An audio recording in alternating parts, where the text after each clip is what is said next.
On m'avait décrit Azemmour comme une ville de caractère, mais elle est bien plus que ça. Azemmour, en réalité, porte l'amour dans ses racines et dans son histoire. Derrière les remparts de cette forteresse, remontant au XVe siècle, on voit tout cet amour sur les murs de ces étonnantes maisons, habitées par les gens les plus pauvres. Les couleurs de ces fresques, peintes à la fois par les plus grands artistes marocains et par les enfants de la ville, racontent avant tout la légende qui fait l'âme de cette cité hors du temps, une histoire d'amour. Ça se passe il y a plus de 1000 ans, à l'époque des 1001 nuits d'Aladin et des génies. Le saint patron d'Azemmour, Moulay Bouchaïb, part faire un grand voyage. Il va jusqu'à Bagdad, 5000 km plus loin. Là, il rencontre une jeune musicienne, Aïcha, dont il tombe éperdument amoureux.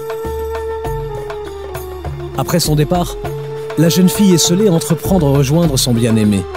Elle traverse les déserts et les mers, bravant tous les dangers. Mais alors qu'elle touche à son but, elle se noie dans l'embouchure du fleuve Oumrabia, là où se trouve aujourd'hui le mausolée érigé à sa mémoire. Moulay Bouchaïb en meurt de chagrin.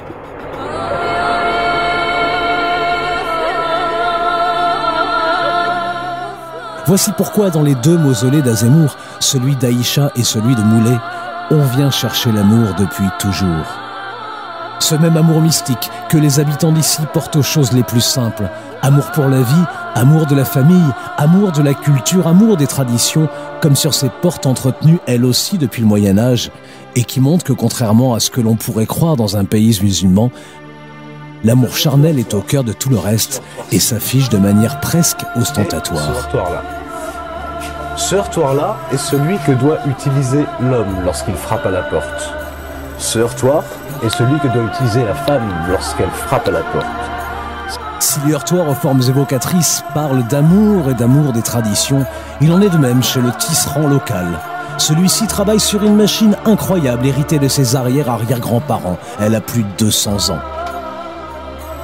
Il tisse les étoffes, comme on le faisait jadis. Donc je résume alors, les femmes préparent la laine du mouton à partir de la peau du mouton. On a vu ça tout à l'heure, on a vu des femmes qui lavaient la peau du mouton. Elles font la laine, le fil de laine à la main et elles le vendent au tisserand qui lui ensuite va en faire des tissus et va les colorer. Ils travaillent de la même manière, avec les mêmes matériaux, les mêmes instruments, les mêmes gestes, les mêmes couleurs, le même amour que ses aïeux. Il lui faudra 1 semaine pour fabriquer une pièce de 2 mètres de large. Voilà, c'est toutes les... La place est utilisée ici. Hop. Ah oui. Voilà. Ah oui. Voilà. Là, c'est... Et voilà. Et on réapparaît par ici, n'est-ce pas? Ça fait un petit peu terrier. Ah, j'étais très content d'être de ce côté du miroir. Les rideaux, tapis, écharpes et étoles qu'il confectionne ne sont pas destinés aux touristes, qui se font très rares dans cette ville presque hors du monde. Ces produits serviront le plus souvent à parer les maisons et les jeunes gens lors de fêtes et rituels consacrés à l'amour. Tout comme le tisserand, les artisans et les familles vivent ainsi au rythme des traditions les plus anciennes. C'est le cas du boulanger, ou plutôt du cuiseur de pain, qui entretient de père en fils le four de la Médina, lui aussi vieux de plusieurs siècles. Même pour le pain, on procède exactement comme jadis. En fait, ce pain tel que vous le voyez là, ce n'est pas le boulanger qui le fabrique ici. Chaque famille prépare son pain chez soi. Le pétrit, met des ingrédients, le met en forme. Et l'apporte le matin ici au boulanger, qui va ensuite le faire cuire dans son four. À l'heure du repas, les familles viendront chercher leur pain et pourront déguster. Sur les étals du souk, c'est l'amour de la nature et de ses richesses, les innombrables épices et décoctions qui servent à éloigner le mauvais œil et à attirer l'amour, mais aussi la menthe, les fruits et les légumes des paysans locaux qui travaillent sans produits ni pesticides, tout comme leurs ancêtres. Ici, on fait corps avec la nature, et notamment avec les animaux, présents partout dans la ville et indissociables de la vie au quotidien. L'amour de la nature, c'est aussi celui de la mer, totalement intégré aux gènes de ce peuple de marins.